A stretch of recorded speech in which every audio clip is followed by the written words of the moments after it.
When it comes to definition, you have one goal: sustainability.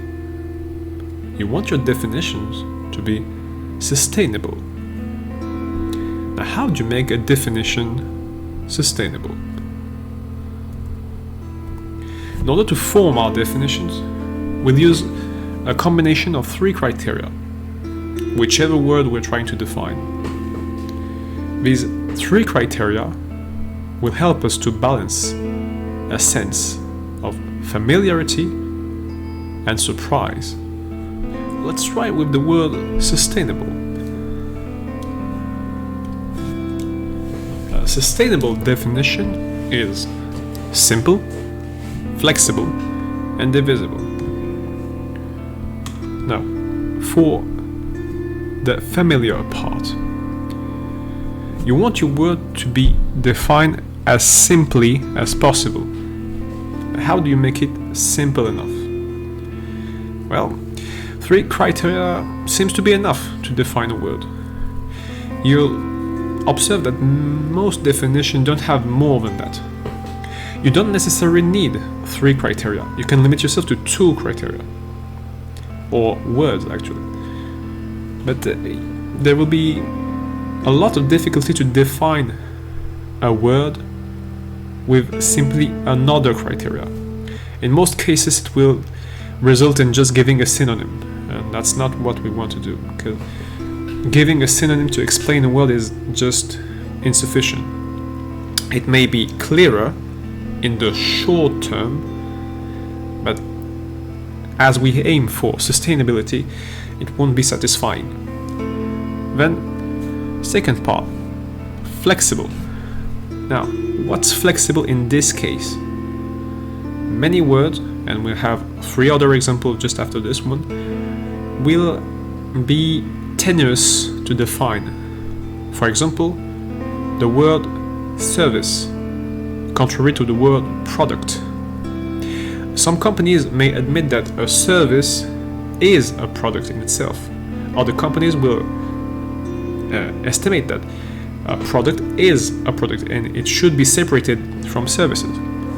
There's a lot of accounting and tax purposes that justify the separation, but let's figure out that you think a service is a product. How can you think that a service is a product?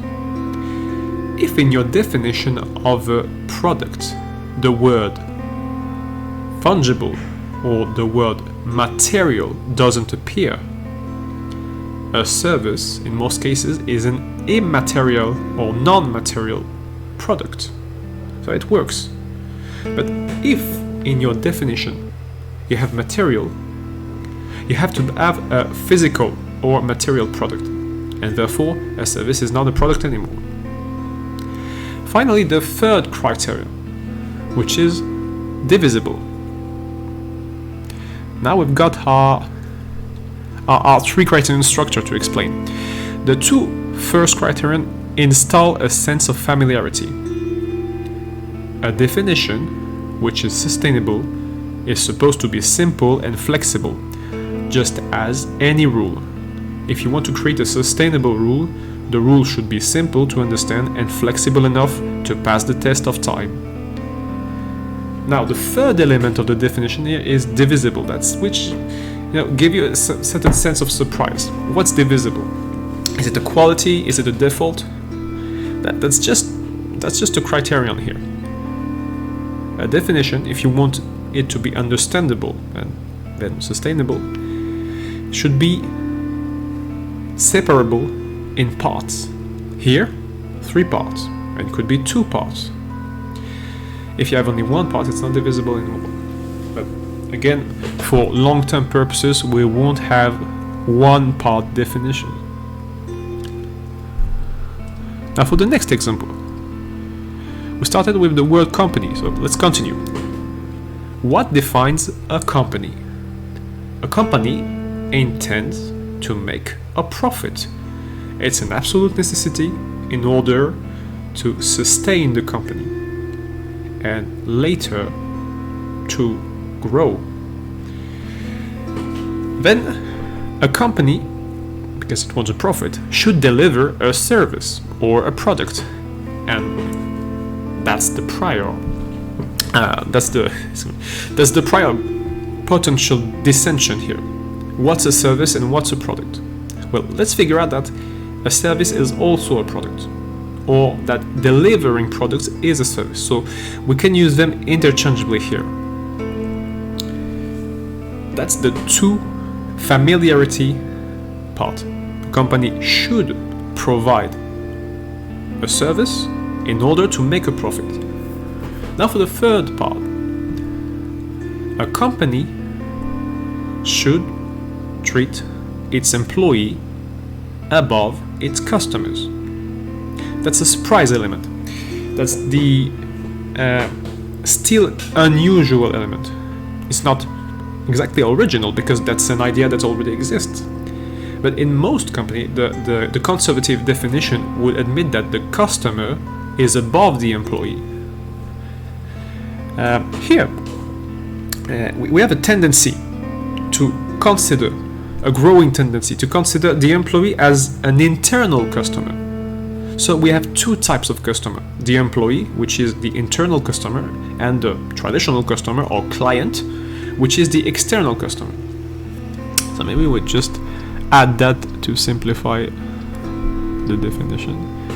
So in one area we have the employee, and the other we have the client. And most companies will still continue to treat the client and the employee on the same level. By most companies, I mean most companies which have admit that you have to treat the employee at the same level as the customer, at least. But even then, there's an issue. Let's figure out that you have a company which treats the employee better than the client.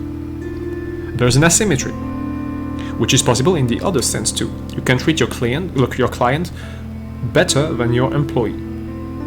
But what's the effect on both of those asymmetry? It's the same really.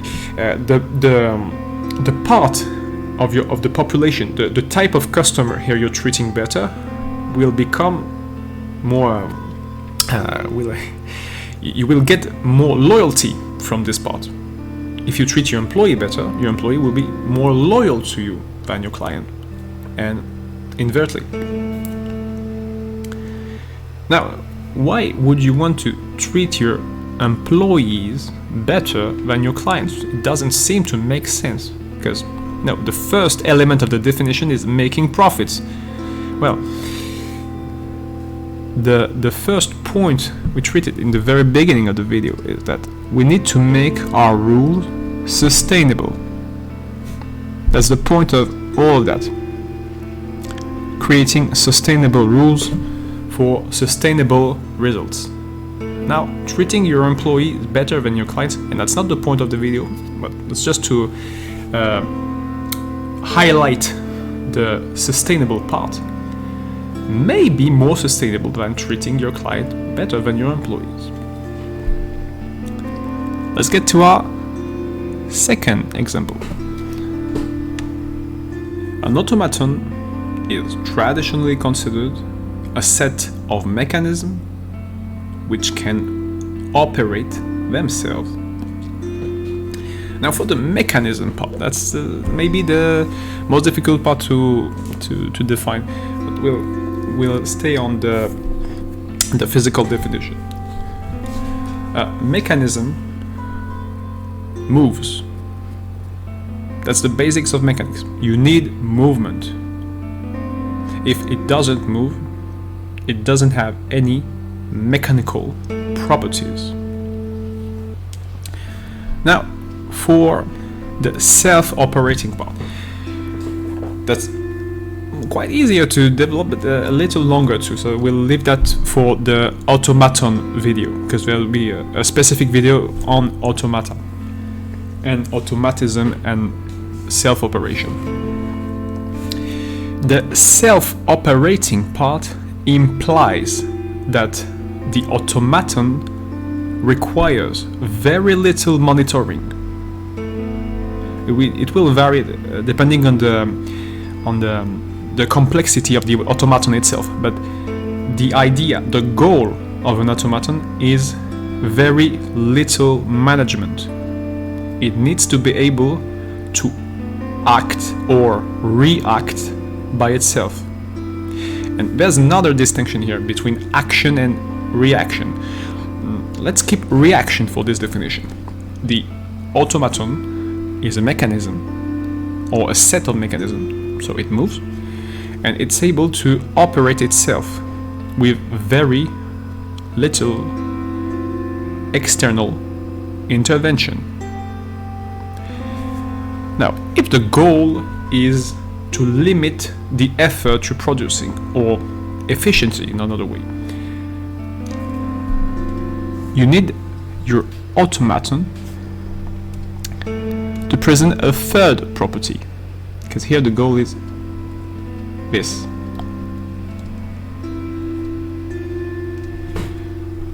And that's not part of the traditional definition of the automaton. What if the automaton was self-replicating? Now, what's the purpose of self-replication? Let's figure out your automaton as a lifespan, because most things have a lifespan, and it reaches the end of this lifespan. How can it be still operating its function? It's not possible because it's not here anymore. So as an engineer, for example, you'd want your product to be sustainable, to sustain, for it to continue to operate the task it was engineered for. And that's where self-replication comes to the definition of the automaton, or the new definition of the automaton. Creating another replica of the mechanism would augment its sustainability and would pursue the goal of efficiency or limited monitoring. Now let's try the third example. What's a sensation? The process for a sensation is traditionally described as is. Senses detect a signal.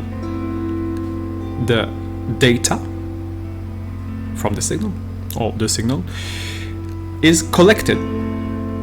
Then it is transduced and processed.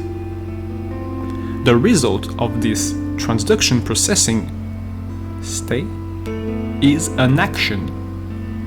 In most cases, the result of the transduction processing state will be described as an action. It's not something that's exactly anonymous, but let's figure out that we have an action here at the end of the whole sensation process. That's the goal of a sensation.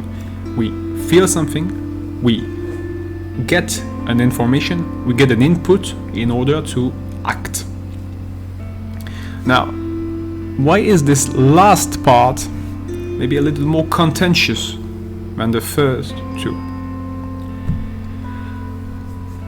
In most lexica and dictionaries, an action is described as something deliberate. Now, what does deliberate imply? Deliberate imply a certain level of awareness or consciousness, because the words are used quite interchangeably in the definitions. But let's figure out that deliberate is the unifying factor for action. Action is choice. Every single action has been decided. Now, it would imply, as sensation is a phenomenon which is accessible for every single living thing, it would imply that every living thing is aware or conscious, which may be not true. So how could we modify the last part, the third criteria of the sensation definition, in order for it to correspond, to be better suited to all living beings? Maybe another word is more suitable.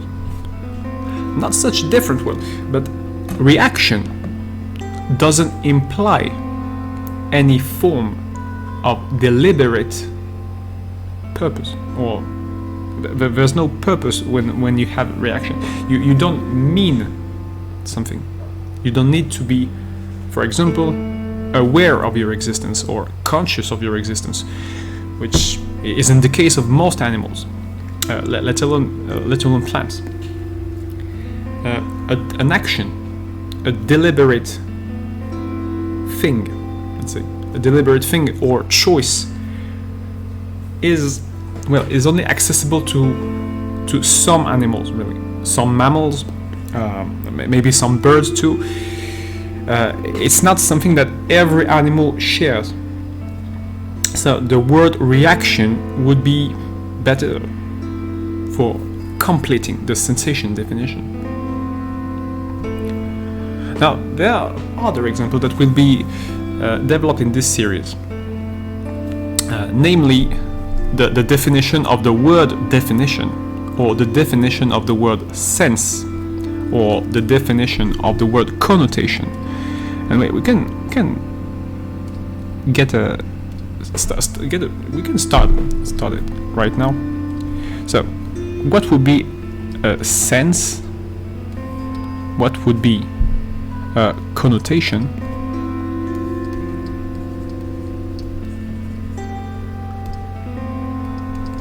And what would be a definition?